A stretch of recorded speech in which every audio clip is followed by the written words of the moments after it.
Hello, അപ്പോൾ അങ്ങനെ ഹലക്കിൻ്റെ അവലും കഞ്ഞി ഇന്ന് നമ്മൾ റമദാൻ്റെ ഷോപ്പിങ്ങിന് വേണ്ടി ഇറങ്ങിയതാട്ടോ. കുറച്ച് നോമ്പിനുള്ള സാധനങ്ങളൊക്കെ മേടിക്കാൻ 2 ദിവസമായി. ഇപ്പോഴാണ് ഇടാൻ സമയം കിട്ടി. അങ്ങനെ സാധനം ഭയങ്കര തിരക്കായി പോയി കേട്ടോ. ഞാൻ വിചാരിച്ച് എല്ലാവരും സാധനങ്ങളൊക്കെ മേടിച്ച് കഴിഞ്ഞ് കാണും. പക്ഷേ ഞാൻ വിചാരിച്ചത് തന്നെ എല്ലാവരും വിചാരിച്ചെന്ന് തോന്നുന്നു കേട്ടോ. ഭയങ്കര തിരക്കായിരുന്നു, ഭയങ്കര തിരക്ക്.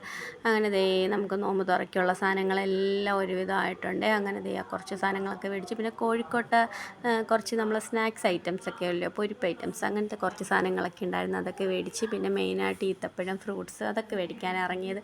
അങ്ങനെ അതെല്ലാം മേടിച്ച് റയാൻ എൻ്റെ കൂടെ തന്നെ നടപ്പുണ്ട് കേട്ടോ. അവന് ഭയങ്കര ഇഷ്ടമായി സാധനം ഇങ്ങനെ തള്ളിക്കൊണ്ട് നടക്കാൻ. അങ്ങനെ എൻ്റെ കൂടെ വന്ന് നമ്മൾ ബില്ലിങ്ങൊക്കെ ഭയങ്കര ക്യൂ ആയിരുന്നു. അങ്ങനെ ഒരുവിധം നമ്മൾ ബില്ലിങ്ങിൻ്റെ അടുത്ത് എത്തിയ സാധനങ്ങളെല്ലാം മേടിച്ച് അതിൻ്റെ ഇടയ്ക്കൂടെ ഒരു പണിയും കിട്ടി. സവാളയ്ക്ക് ടാഗില്ല എന്നും പറഞ്ഞ് പിന്നെ ടാഗ് ചെയ്യാൻ അതിൻ്റെ ഇടയ്ക്കൂടെ ഓടി കേട്ടോ. അപ്പോഴത്തേക്ക് വലിയ ക്യൂ ആയി. അങ്ങനെ അതൊക്കെ കഴിഞ്ഞ് എങ്ങനെയാണ്ടൊക്കെ പുറത്ത് ചാടി. അപ്പോൾ ഇന്ന് ഇത്രയേ ഉള്ളൂ. എല്ലാവരും സബ്സ്ക്രൈബ് ചെയ്യണം, ലൈക്ക് ചെയ്യണം, കമൻറ്റ് ചെയ്യണം.